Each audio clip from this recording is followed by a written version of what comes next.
If you have a situation like this where the fuel pump's not working, you don't want to assume that it's the fuel pump. Don't assume anything. It could be something else. Sometimes it might be a fuse. If the car uses a fuse for the pump, it might be a relay. It might be a wiring problem. So the first thing I'm going to do here is I'm going to just power this directly.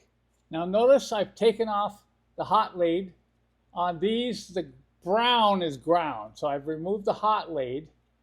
And I'm going to get my booster pack out, and we're going to power this pump directly to see if it runs. Here's the booster pack I'm going to be using. What I'm going to say now is very important. You want to make sure the booster pack is fully charged. You can't believe you have low voltage on your booster pack, you have low voltage on the battery, and the pump won't run. It's old, hasn't been run for a while, it's sticking. So you need the full 12 volts. You can see I've plugged this in. I've got my jumper leads. Look at this. This is my cool jumper lead setup. I have a LED light here which lets me know I'm always getting power. I don't have to worry about this falling out or coming loose. Look what happens when that comes loose. And how many times has that happened if you've used a jumper pack with a cigarette lighter plug? I have an on-off switch. So I'm going to leave it off and I'm going to hook it up and let's see if the pump runs. We got it hooked up directly to the pump. We're going to hit the switch. Listen to that, the pump runs. And I'm going to cycle this 3 or 4 times because you're dealing with that problem of an old pump that might be intermittent. We had an intermittent start problem earlier. Oh, typical sound of no fuel. Looks like the pump is working. Now I'm going to momentarily just connect the wire. Maybe we woke the pump up. Now this is real important. You make sure that battery up in the engine compartment is fully charged too. Because if you hook this up and the pump doesn't want to run, you might have low voltage up there. The voltage drop may be just enough that it's not enough to kick the pump on.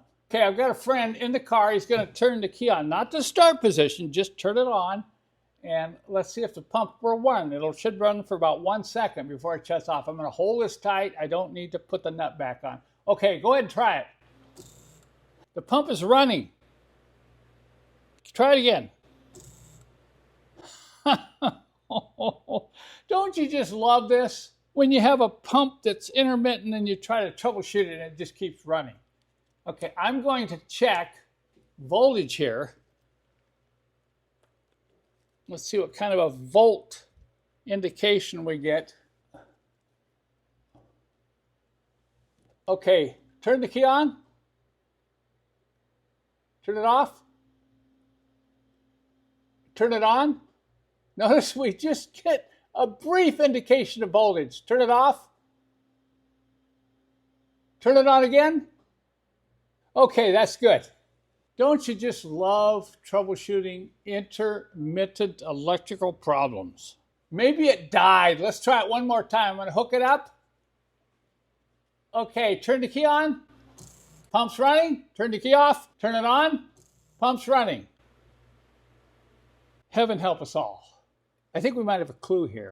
My friend just said, hey Ken, I checked the fuses up in the fuse box and the carburetor fuse is blown. Sorry, I couldn't help myself. So at this point, I'm going to button everything up and we're going to plan to drive the car a couple times, not too far, and actually see if we can get the pump to fail again.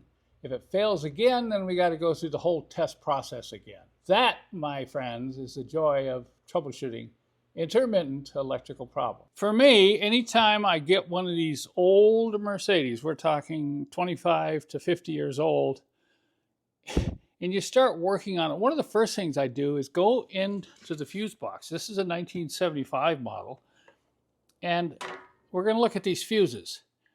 This is so common, just right away, as soon as you get the car, as soon as you start working on the car, just change all these fuses, because most of the time, they're the old aluminum type and they're corroded. And you're going to look at them and you're going to say, well, I don't see any burned. But if you try to rotate them, just try to rotate them. They're stuck.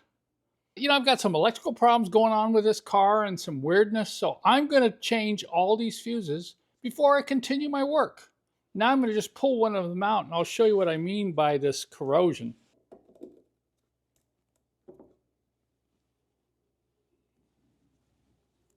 Okay, look right there. See that?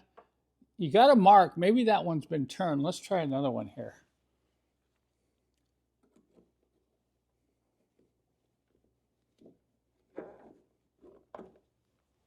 There we go. Look at that. See how it's all gray? All that oxidation. Now you didn't see this, but before I started doing this, I went and disconnected the battery, and I recommend you do the same. So just a word to the wise, just because your fuse looks good doesn't mean it's making contact. I also want to warn you, when you go to replace the fuses, don't assume that the previous person put in the correct ones. You see you got a red one, you got a blue one, you got a white one, and you think, well, I'll just take out one at a time and replace them. But don't do that. You want to go by the chart. If you can't find the chart in the car, then go online, because right down here it tells you exactly what fuse you need to put in each number, which is located right here. We're rolling.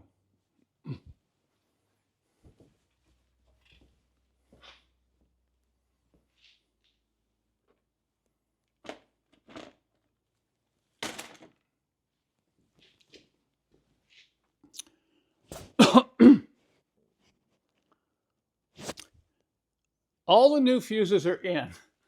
And I've got a few things now working that weren't, including power windows.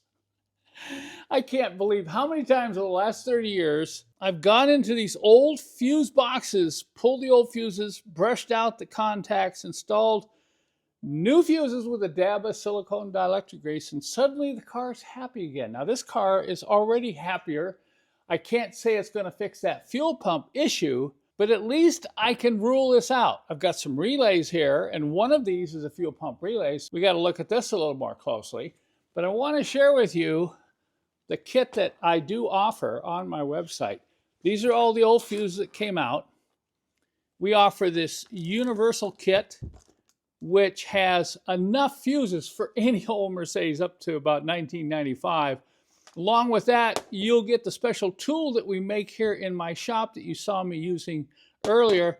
And then this brass brush, because it has a very small brush here, this really helps to get in and clean that up. So that's available on my website. We also sell these what are called ice cube relays. Why that? Because it kind of looks like an ice cube. But this is a universal 5-pin relay, which is used on a lot of the cars that Mercedes built in the 70s, 80s, and up into the early 90s. And you'll see right in this box, there's 3 of these ice cube relays. I recommend that you get one of these and you put in your glove box along with some extra fuses. If you have one of these, you can't believe, like the W126 has like 5 or 6. This has, I think, 4 or 5. So having a new spare in your glove box and learning where these relays are located is something that may really help you down the road. Now, back to the fuel pump. What are we going to do now? It's working, but I don't have a lot of confidence that it's been solved. The fuses aren't going to particularly solve because there's no fuse for the fuel pump directly. There is a relay. We swapped the relay, so I'm not sure whether the relay was good or bad. So the next step, and this is true with any type of electrical troubleshooting you're doing, it's time to go and do some research. I need to go back and go through the whole D-Jetronic fuel injection system and trace what is powering what. Learn the theory of where the power is coming from and where the power can be interrupted. And we'll come back in the next part and I'll explain what we found. And maybe, just maybe, we'll be able to have confidence that that fuel pump is going to run when we're out on the open road.